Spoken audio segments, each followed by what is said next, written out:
Welcome along to our YouTuber panel for today. We have some incredible guests. The retro gaming YouTube community have come out just for Play Expo. It is not a lie, Kim. You're heckling me.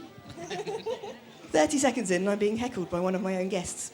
I think this is a sign of things to come, guys. There we go. We have a nice graphic at the back too. Ooh, technology. It's high-tech here. It may be retro gaming, but we've still got high-tech things going on, like one projector and 3 microphones between 5 or 6 people. We're doing good. We're doing good. It happens every time. We never have It's enough how we microphones. roll. It's how we roll. It's shocking. It's not that shocking. No, it's not. It's not. Carry on. I will. Thank you very much, Nostalgia Nerd. It's all right. Good. So now being heckled by 2 of the guests. It's definitely a sign of things to come. So I'd like to welcome to the stage our incredible YouTubes. We have Slopes Games Room. Hey. We have the Top Hat Gaming Man, complete with top hat. We have the legend that is Kim Justice. We have the heckler that is Nostalgia Nerd. And we have the amazing Octavius as well. So welcome them all. Thank you so much for joining us, guys. We're going to follow a fairly simple format for this one. You know how it goes. You've been to panels like this before. I'm going to ask them some questions, and after I've finished grilling them, I will jump out to you guys, and I'll let you guys ask loads of questions as well about their YouTubing careers, about their favourite machines, and about whether or not anyone has stolen Nostalgia Nerd's Dragon 32. Not yet. I haven't stolen it yet. That's the operative word I think we're going to keep in mind here. So I think I'll start off with the most obvious questions, if that is okay. And I'll ask you guys how you got into YouTube and whether or not you envisioned that the channels you have, which are now incredibly well known, incredibly well put together channels, whether you actually knew when you started them up that they were going to turn into a career. So I'm going to start, and you're going to pick on you in order. So I'm going to pick on Slopes to start with. Somebody pass the man a microphone.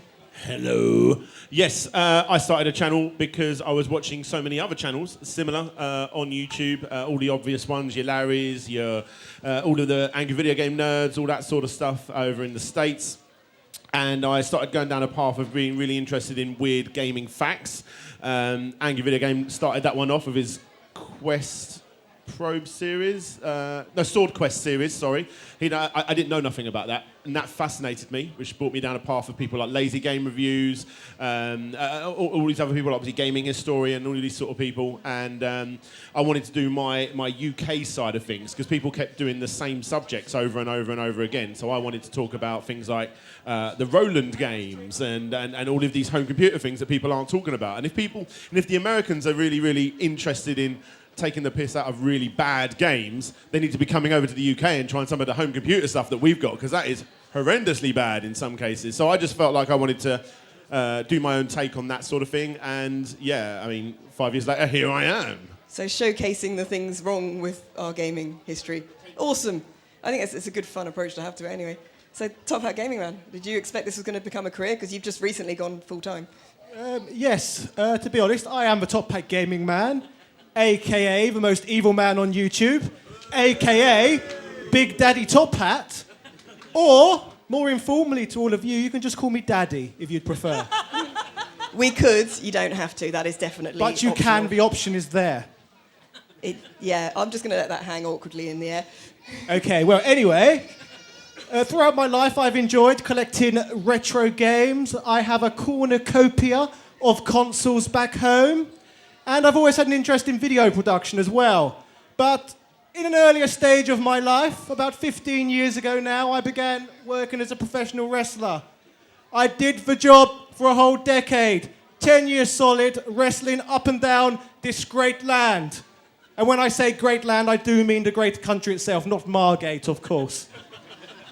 But in fact, this venue here holds a place close to my heart, as I used to wrestle in the Winter Gardens 2 or 3 times a year. Beautiful venue. Not quite sure about the people. I fear more wrestling matches may be unofficially about to occur after this panel based on that comment. It's very possible, yes. So I got started, about 2012. I got started on YouTube, and basically I was doing uni at the time, and I needed a way to practice my video production skills, because that's what I was doing. And I thought, well, I really like games. I've been playing them for a very long time, and I like talking about games. And I wanted to talk about games that I really enjoyed, because it seemed like all the time back in 2012 it was all that kind of angry video game nerds or people ripping off angry video game nerds saying, oh, this game's terrible. Only talking about bad games, only talking about American stuff, Nintendo. So I started like talking about more things that are more popular here, like Sega or Spectrum or Amiga, and it kind of gradually went from just talking about these silly games with an incredibly Essexy accent to making documentaries about the UK companies, things like Ocean Software, Psygnosis, people like Peter Molyneux and all that, but still retaining the awfully Essex accent. It keeps the good authenticity. You have to keep the accent for all of these things. Absolutely.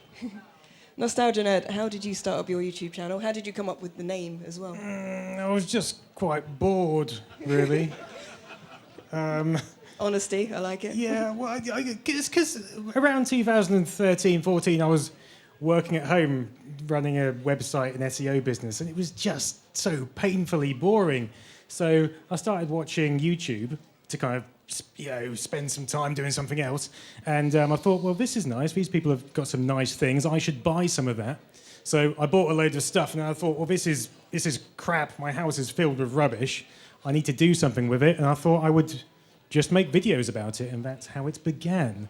As for the name, that's generally because I used to do SEO, and Nostalgia Nerd is a good keyword term for nostalgia. Who's that YouTuber? Nostalgia Critic, that's the one. That little guy, Nostalgia Critic, and Angry Video Game Nerd. And if you combine the two, you get Nostalgia Nerd, which is an amazingly clever name. And remarkably good business sense. Not quite the romantic story of how I don't give a crap about that. But serious SEO powers right there. And that's how it came to be. And that's where I am.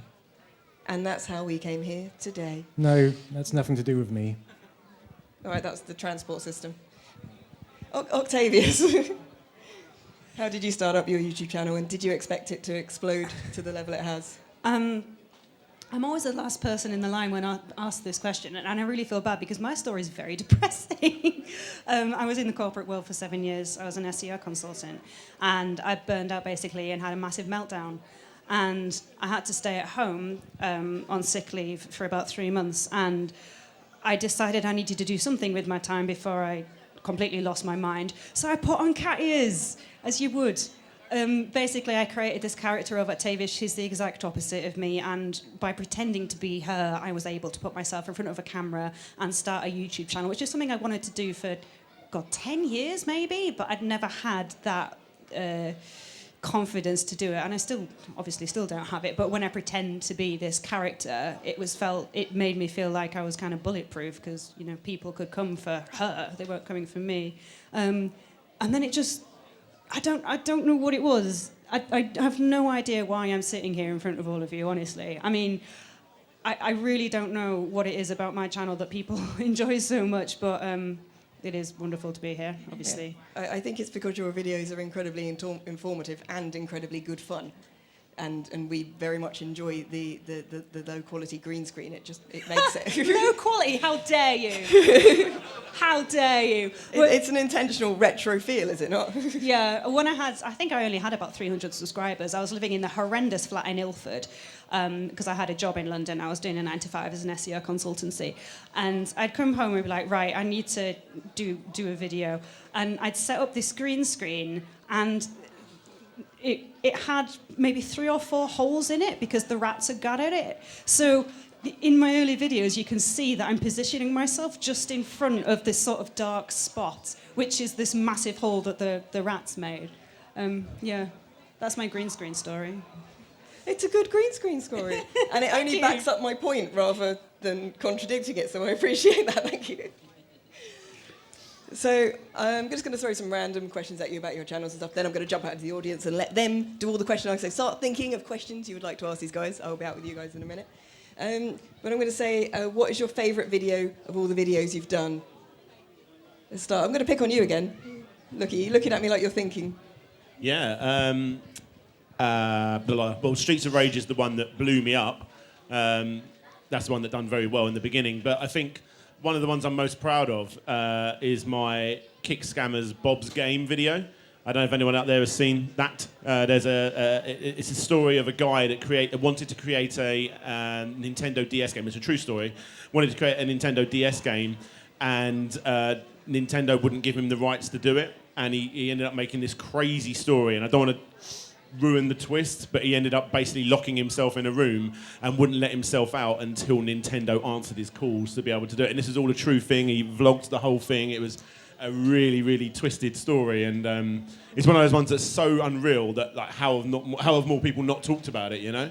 It took a lot of research to get it done, going through so many different pages on the Wayback Machine just to find a slightly different part of the website that might work on that day and whatever else.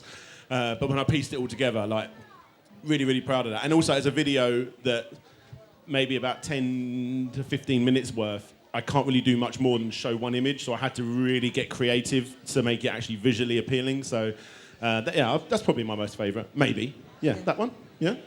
Yeah, serious amounts of research that go into these videos. 10 to 15 minutes is the output, but weeks and weeks and things going back through the Wayback Web Machine and things. And I don't think people sometimes realise when they watch these YouTube videos that there could be months upon months of research that go into them as well. And another thing I love about YouTube videos is, of course, people highlighting rare consoles, which is one of the things you do, Top Hat. Yes, that's one of the things I do indeed. What do you think is your favourite one that you have highlighted, or the most unusual console you've highlighted in your videos? Oh, that's difficult to say. I quite like the Mega Duck. The Mega Duck. It's got one of the best names of any console ever. If you don't know what a Mega Duck is, you might be slightly disappointed to know it's not a duck. But it is quite mega. So is that one of your favourite ones you did? Well, my videos? Yeah. Currently, I did a video on Street Fighter 3 about 6 months ago about why people never played it. Hands up in the audience if you played Street Fighter 2 when it came out. Okay, keep your hands up if you played Street Fighter 3 in 1997 when it came out. There's like 3 people. Yeah, good. So how many people we got here? What do you think? More than 3. Yeah, more than 3. So my point's true. Most people didn't play Street Fighter 3 when it came out. The video proved popular. So popular, in fact, I ended up making a whole series on fighting games, which I've run weekly ever since. But it was partly popular due to the controversy it seemed to cause amongst the actual fighting game community, because they was adamant that so many people, everyone, in fact, on planet Earth, actually loved Street Fighter 3 when it came out. And everyone was swarming arcades to play this amazing game. And yes, it is indeed an amazing game, but no one really cared about it at the time because they was too busy at home playing games like Tekken and Soul Blade and stuff like that. So those 3D things, yeah. So yeah, I really liked and enjoyed making that one, partially because of the attention it drew to the channel, but secondly because it ended up making me produce an entire weekly series, which I'm still making now, 6 months later. Yeah, really catapulted you in a direction. And those videos are really, really good fun. I've learned a lot more about fighting games from them. Kim, you put an incredible amount of research into your videos. What's the one that you're most proud of? Of all of them, I did a 4-part series on a man that most people probably know, Peter Molyneux. Peter Molyneux, especially back when I was growing up, was someone whose games I adored and loved, and so all Bullfrog games, Syndicate, Theme Park, Populous, you can go through this out. There's classics of the UK scene, but his story is kind of one of being economical with the truth, I think, is perhaps what some people would say. Not necessarily flat out lying, just often making crazy exaggerations. And eventually the story, I called it the rise and fall of Peter Molyneux because eventually it ends with the game Godus, which was a Kickstarter game that went quite spectacularly wrong and really made Molyneux a bit of a pariah for a couple of years. I'm not sure if he's ever fully recovered from that. So that was kind of a sad story, but it was kind of a story, it was a documentary that not only was I able to do the research, lots of research now, but also it had a strong narrative pull, which is what I like to do with the documentary videos. I like to tell a story with them, however long that ends up taking, because usually my videos are quite long, much like this answer. So telling the story of Peter Molyneux certainly allowed me to do that big narrative drive. Awesome. And they are amazing documentaries. If you haven't checked out Kim's documentaries, they are great. insanely... yeah, okay, fine, you can say it. She is great. That's it. That's the end of the topic. Nostalgia Nerd, of all the videos you've made, which one did you enjoy making the most? I mean, the one I enjoyed making the most was the one which required the least effort. So, possibly the... Is that because of that reason? I mean, the best video I made was one of my first videos, mainly because it made me the most money, but also because it required no effort whatsoever. Like when I was younger, I was quite odd, as I am now, and I had I used to make like packages, what are they called, time capsules that you bury, but I put it in the attic. And so when I started my channel, I found a time capsule in my parents' attic, and I opened it on camera, and all that was inside was one of those anatomical body parts, you know, one of those women that you put together out of a model. And you thought this needed to be preserved for I prosperity don't when know you were what the younger? hell I was thinking at the time, but I stuffed it in this package and I wrote on it, "Do not open till the year 2000." Was this actually a time capsule or just something you were hiding from your parents? My parents bought it for me, so... Was this actually the charity shop box that got mislabeled as time capsule? No, and some incredible retro things and diaries of your youth got handed to Oxfam? I can only think that at one point I thought, sod it, I'm going to open that time capsule now, took out the contents and just chucked this body in that I didn't want and stuffed it in the attic. So I was hoping for something amazing, and it was just this plastic toy. And So you were trolling your future self? well, basically, and so everyone watched this video and all the comments are like, what the hell is this? This isn't a time capsule. And then a lot of people were like, well, obviously this is a fake video. If I was going to fake a time capsule, I wouldn't put a plastic model in it. It's the worst time capsule ever. But that's the video which has got the most views on my channel, and so I'm most proud of. That's a lovely life lesson there for anyone wanting to start a YouTube channel. Put stuff you don't want in a box and open it 20 years later, and apparently that is the key to success of the videos you've been making. I mean, I think of your ones, I like the ones with the rats and tat ones. Those ones speak to me. Co-hosted by rats. Yeah. I've got 9 rats, all right? Let's just put it out there. I have 9 pet rats. So far. No, that's it. No more rats. I've heard this before. No more. Because I just keep having a mental breakdown and go, oh, I'll get a rat. And so we've now got to 9. I quite enjoy my rats and tats videos because people seem to really enjoy seeing the rats, especially the really fat one. Yeah, Pancakes. they get really into the games, you know? Yeah, you see yeah. them and they're well, like... no, actually, what you don't see is me pulling them away from chewing the cables of something very expensive, which they have done numerous times. By the way, you know Missile Command 3D on the Jaguar you were given? It's been very badly nibbled. I'm telling you now because you won't be able to punch me.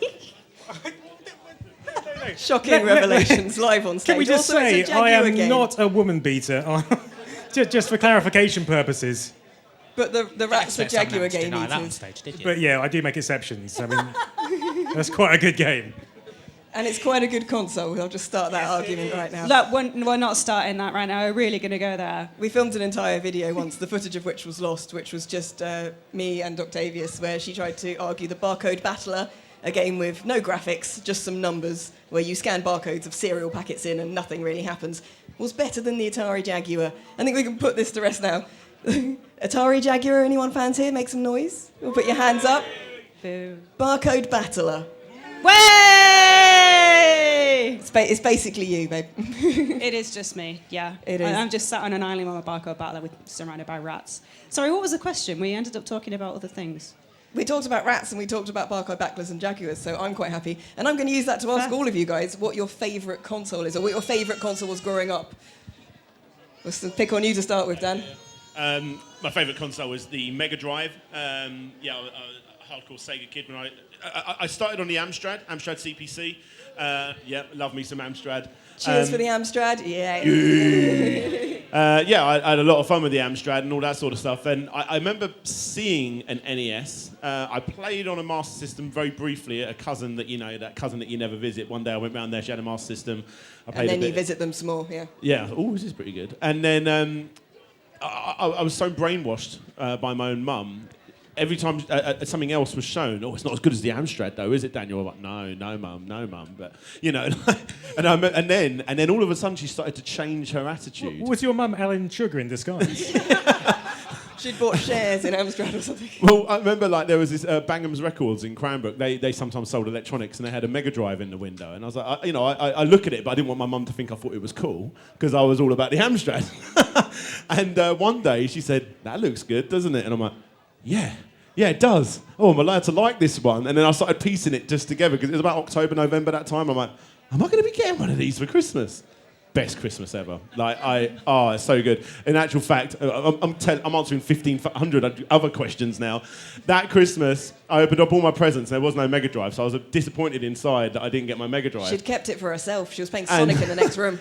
She goes, "Oh, you can open one of your sisters if you want." All right then. And inside there was a Mega Drive. And I'm like, "Oh my God, you got them a Mega Drive and not me?" And okay, it was for me. Did you get a GX 4000? Thankfully not. Sorry. Got given a game charge. So Mega Drive is my favourite. Although I will say, newer age, I'm a hardcore collector for the Switch. I'm loving the Nintendo Switch. But yeah, retro-wise, it's definitely the Mega Drive.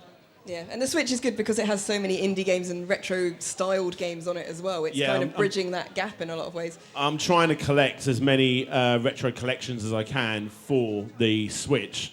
So, I mean, you've got the obvious ones like the Mega Drive collection, and there's the Kunio-kun collection, which recently just got ported over to the UK, PAL territories and stuff.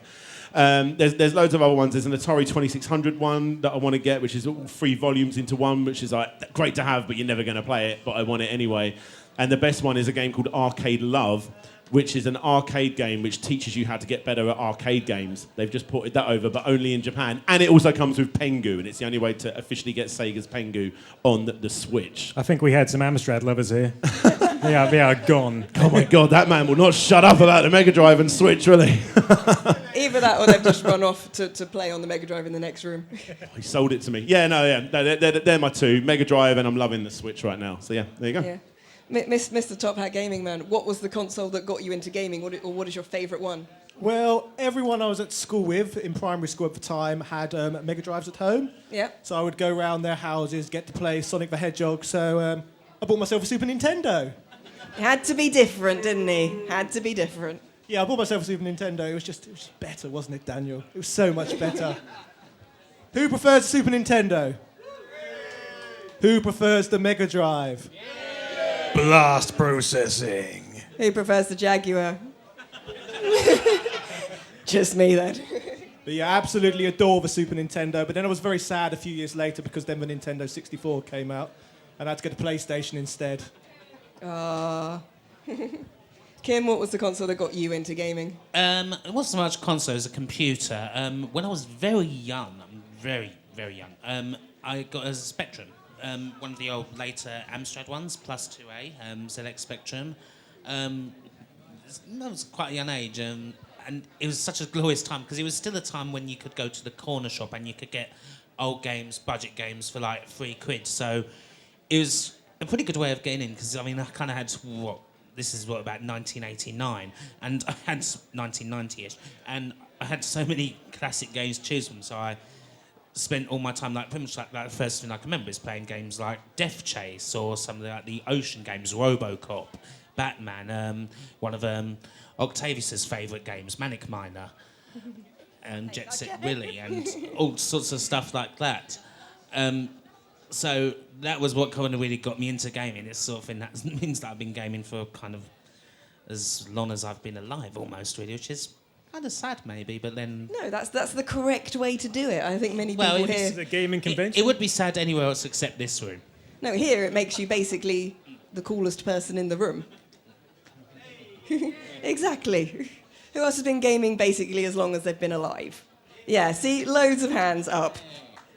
Exactly. Nostalgia Nerd, what was the console that got you into gaming? What's your favourite one and why is it the Jaguar?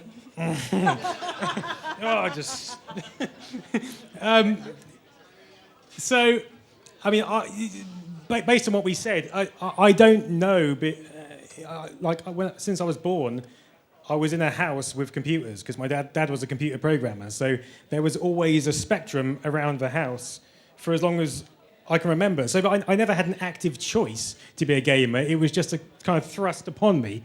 Are you actually a robot? Well, I don't know. You'd have to ask my parents. I mean, it's possible, but That's worrying. So my first experience was with a Spectrum, and that's what I grew up with, and so that's what got me into gaming. But I didn't make an active choice to get my own console until I got a Master System in 1990, I think.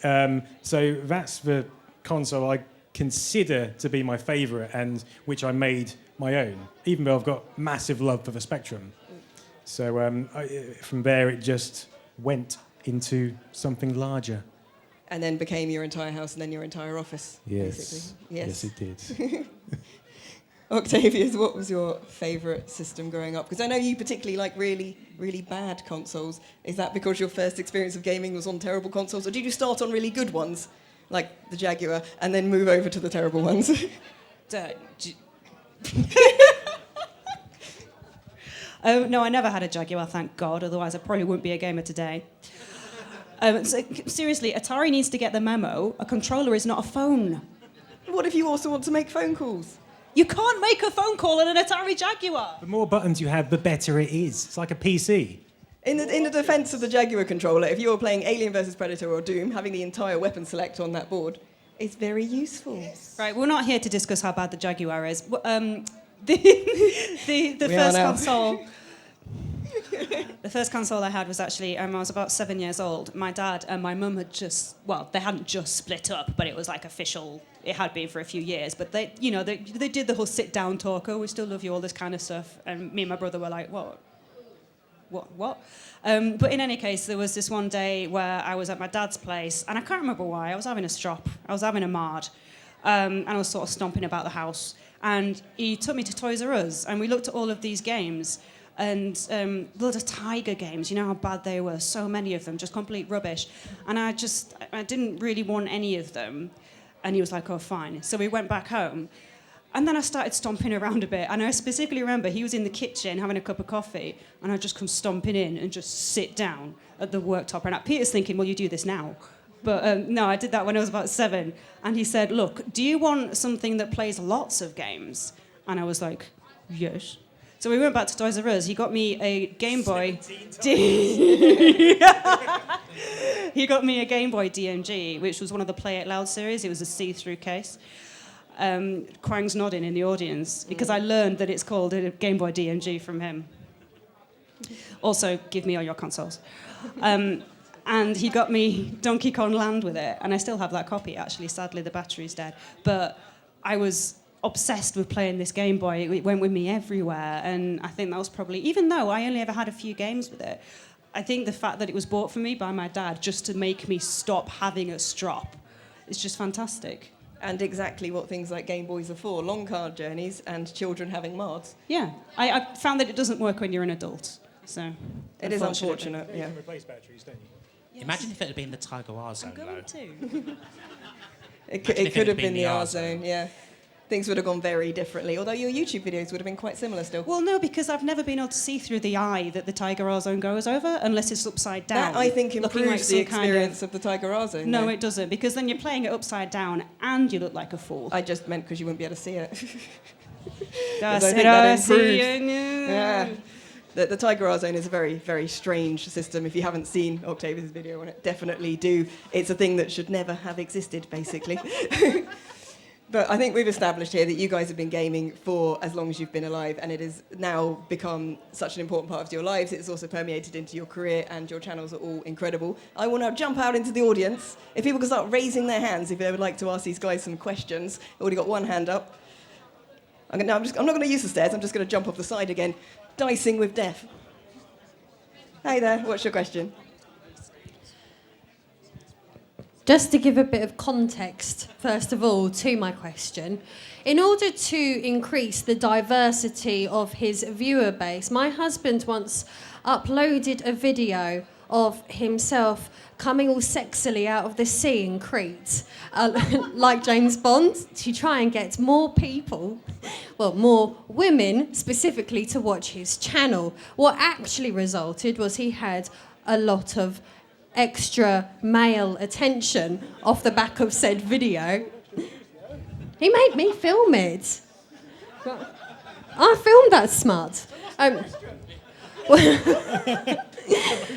So to increase your subscriber base or to attract certain more viewers to your channel, what's the silliest things you've ever done? In a video that you can't see anymore, I was in the shower once with a towel over my lower half as a piss take of those old Spice ads with Terry Crews in them. Dressing up as a fat B-Tech Dave Perry. I did that a couple of times as well. Yeah, I've done a few silly things here and there, as much as my channel's a very sober, serious documentaries and all that. Silliness does happen. We're British, after all. Did it work? No. So, Top Hat, you tried to become the new Mr. Darcy by the sound of things? No, I've never done anything silly on my channel. Never. My mistake. YouTubing is serious business, and for that reason, all my videos are super serious, and I take my role very personally. What about you, Slopes? What have you done? I don't think I've actually done anything like that, if I'm honest, at all. Well, what would you do? Well, Put him on the spot now. I used to be. I was talking to someone earlier about this. They didn't know. I used to actually be part of like a Jackass-esque crew before I was a YouTuber. I had my own Channel 5 TV show with a few other people where we did some really, really stupid things for fame. Like I got liposuction just to see what it was like. There was. What you were going to say? You like tripped each other up or something? No, there was crazy things. I ate. I'm technically the world record holder on eating tripe. Boiled tripe, but then they removed the scales after. They took it. I'd got to the point where I'd eaten the most by the amount of weight that was left on the pile, and then they cleaned it up before the record holder filmed it, so it was all for nothing. I've had leeches on my face because that was a funny thing that we did one night. There was all this really weird stuff that I used to do back when I had my own TV show before I was a YouTuber. Not many people know about it, but... Yes, they do stuff. now. Yeah, you go. Everyone's going to be straight on Google. Yeah, if you go on Google, you'll see you type in human guinea pigs, you'll see a surfer, big long-haired version of me, just being idiotic, like being strapped onto the top of planes and going up because I'm scared of heights, just to see if it'll cure it and stuff like that. Are you ever tempted to bring any of that into your YouTube? Larry now? constantly kept trying to come up with this. Oh, we should do a TV show and it always involved me getting hurt, and we should pitch that to YouTube Premium. Are you YouTube sure Red. he's your friend? And I'm like, no, I don't know about that, man. I don't know about it. Because he found out I used to do all this weird stuff. And he's like, oh, we could get you to eat weird things and sell that to you. Like, what are you doing in this, Larry? You're like, get lost, mate.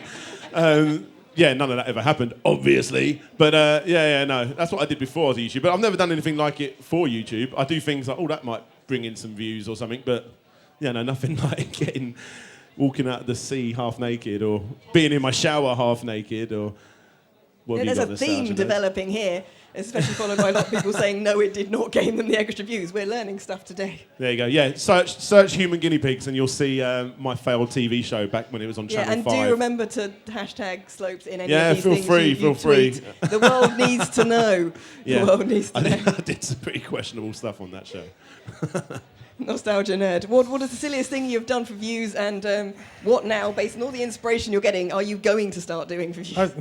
Well, keeping the theme, I mean, my intro has a clip of me sitting on the toilet, but that's just because I accidentally left the camera running. Well, I mean, just chilling out, just having a good time. But that wasn't done. First. You are. Set up the camera first. Yeah. It's like, just before you go to the toilet. Not yet. Record. This has got very strange. But that wasn't done to get extra views. I think it lost me about 5,000 subscribers. So it's that my channel doesn't really endear itself to that sort of stuff. I think if I did something like that, lots of people would revolt and leave quickly. Octavius, we know you involve rats in your videos. Do you find those bring in a lot of extra views? No. In fact, I have people leaving messages saying, we don't care about your rats, show us the stuff. And I think, well, stuff you then. Why did you click on a video called Rats and Tats? It's 50% content. You do have equal amount of rats. Yeah, and exactly. I'm covering both bases. I don't see what the problem is. Yeah, and you play a wide variety of characters in your videos as well. Yeah, I have done. Yeah, I don't do that so much anymore because it's exhausting. It really is difficult. Hunting through charity shops, no doubt, for ridiculous pieces of costuming and and wigs and oh things. yeah. I've got some mental costume bits and bobs, stuff they haven't even used. I got some massive black wings that I bought for my part of the devil in my R-Zone video, and then completely forgot to use them. Filmed it all, did all the editing, opened my cupboard door. These wings just fell on me, and I was like, oh god, well, that's a tenner wasted. Yeah, we're trying to make a bid for freedom, clearly. So just the most sort of weird things you've done is then confuse all the local charity shop owners by buying sort of wings and wigs and rat toys. The thing is, after I hit about 1,000 subscribers, I started to become exceptionally anxious every time my subscriber count went up, to the point I've got zero idea what my subscriber count is right now. I know that it's beyond 20,000, and that gives me huge anxiety. So I don't do anything to get more subscribers because it's already uncomfortable that I have as many as I do. But when I first started out, before I had 1,000 subscribers, I had this character. She was very sort of, hey, and she had a cleavage, which it was supposed to be a satirical take. It was like, oh, look, it's a female character. She's got ears, she has breasts, and she knows what she's talking about. It was supposed to, a lot of people don't get the satire, and to be fair, I did it very badly. But I mean, I didn't know that I was going to end up being as big as I am. But I think the Manic Miner video that I did, that got a lot of attention because it was swelteringly hot in my flat, and I was just wearing what I'd been wearing in that day. And it turns out if you are well endowed, there's certain ways that you're supposed to dress according to people on the internet. Because how dare you not just slip them off and pop them in a drawer? Nobody wants to see that. But I've never done anything specifically to try and get more subscribers. I've just kind of done really daft things in my script because it's in the script and it's funny. Would this count as silly? A few months ago, I noticed I was getting a lot of salty comments for some reason. So I made the effort to fly to Romania, go to the bottom of a salt mine, then respond to those comments. I'd say it definitely counts as going above and beyond what people would expect. Thank you. To that, and much respect for taking an entire holiday just to most film an people say assault mine. ignore the trolls, but you went to a salt mine and responded. Do we have any other questions in the audience? Raise your hands if you'd like to ask these guys a question. Right, one at the back. What do you think is the most overrated collectible out of all retro stuff? Ocarina of Time. It goes for silly money, and they sold bucket loads. Actually, most Nintendo products that aren't on the Wii U, like old Mario Karts, that are the most successful selling games on most Nintendo systems, still go for 30, 40, 50 quid, and it's just like the reason why they're so popular is because everyone that had that system had that game. And yet they're still worth so much money. I don't understand because it has a Nintendo logo on it, you need to chuck an extra 20 quid. I don't understand it. And also, I don't like the N64. Ooh, controversial. Then hand the microphone to someone who has an N64. I don't think anyone likes the N64, to be honest, so I'm with you on that one. But in all seriousness, I would answer with any collector's edition in general, because for some reason, companies appear to be making them bigger and bigger and bigger. Like the boxes just take up so much space. So if you're already a collector, if you're then buying collector's editions all the time, where on earth are you expected to keep them unless you own some ridiculous vault or mansion, etc.? So you think they should be making collectible editions smaller so that you can fit more of them on a single shelf? Yes, like the reverse of a collector's edition, really, because the collector's editions tend to be made in more quantity a lot of the time anyway, so less people buy the non-collector's edition, so really the non-collector's edition is the collector's edition, and then the collector's edition is just for the mass market consumer. Fair enough. Any game that has been hermetically sealed for all eternity by some box of doom. Bunch of twats in America. Got some cheering for that. Is suddenly, it's because it's been said, it's like, here's my copy of, I don't know, Mike Dicker freaking Power Football for the Genesis. But because because obviously no one ever played it because it's crap, it's rated like VGA 90+, which means you can sell it on eBay for £15,000. Yeah, or you can go on AliExpress and buy those boxes for about 50p each. Exactly. Probably. Do not say Sonic Adventure. Oh God! Don't. Sonic Adventure is terrible. It's not. No, Okay, you don't even start admitted fighting on your this. stream that it No, was no, no, awful. no. You No, started no, no, playing no, it. no. We've got a fisticuffs about to Sonic happen here over Adventure. Sonic Adventure. Sonic Adventure is always going to be in my top 25 or so because it provides so much more than gameplay, thankfully. No. You go from Sonic 2, Sonic 3, you think, oh, what's going to be on the Dreamcast? And you get that, and it's an uncontrollable No. mess. So You guys, firstly, it take wasn't. Take it outside, guys. Take No, it out. I know firstly, two it wasn't grown men back in the wrestling day. on my Sonic screen. Adventure back in the day, it Played it back in controlled. the day. What do you think I was doing? Cruising around the streets? I know, sitting on the toilet and filming yourself. Playing Sonic Adventure. I told my mates they're not here now, but I told my mates I'll be right out the green room in 1 minute, and then I went in the green room and then chatted about our love for Sonic Adventure. Me and Octavius, so much so that when I went out they'd gone because I love that game so much. At the same time, it's very buggy. It's a hard game to play because of its bugs and its flaws, but it's a great game. Yeah. Anyway, continue with your question. I think he's like completely just lost the ability to Can answer we the question. acknowledge as well that Forfeited. Hotel Mario is better made and plays better? What is going on? I feel everyone's now picking on Slopes. What is going on? What is going on? Anyone that had a Dreamcast when it first came out and they put in that game and you hear that introduction with the soft little tingle at the beginning, to this day I still play that just see for that people intro. nodding. Sometimes I'll just load it up on YouTube and just sit back. I got a pair of these wireless Crusher headphones that vibrate for like bass heads, and the first thing I listened to was that intro. Right, seriously. Don't play the game, just listen to the intro. Is that what we're saying? This is why your mum tried to keep you on Amstrad. Look what's happened to you. You've lost it. Right, on this note, I think I'm going to have to take these guys somewhere else where they can all have a massive fight over Sonic Adventure. People are leaving.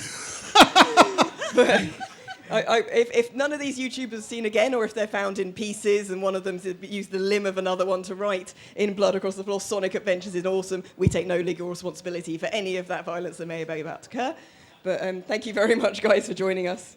You are incredible. I'm sorry you're not going to get to finish answering the question. Why not? You started, well, because we're now out of time and you started a massive Oh, fight with really? DJ Slopes. Are we out of time? We're not out of time, are we? 99p Spectrum games, which are now over 100 quid. Oh, most overrated game is one that Quang brought to my attention. It's called Spud's Adventure. It's on the Game Boy. I'm desperate to talk about it because I've been making a video about it recently. Basically, you're a potato and you go around and you try and save a tomato. Tomato's sounds being amazing. nicked by a beetle. It's all kicking off. You got to go up a tower. You got to go step by step. There's a cabbage that appears for some reason, and it goes for what, 600 quid or something mental, boxed on eBay. Well, that sounds like it's worth every penny, and I now need to immediately go and run and find that game. You've now sold another copy of that game. I hope you are proud of yourself. But thank you again, guys, for joining me. You are all incredible. If you don't already follow all of these guys, please do. So thank you again to DJ Slopes, get a round of applause, Top Hat Gaming Man, Kim Justice, Nostalgia Nerd, and Octavius. Thank you again, guys. You are awesome. And coming up very, very shortly, we have Video Games IRL, which is a comedy, ridiculous game show, and I highly recommend you stick around for that. Take care. Sonic Adventure rules!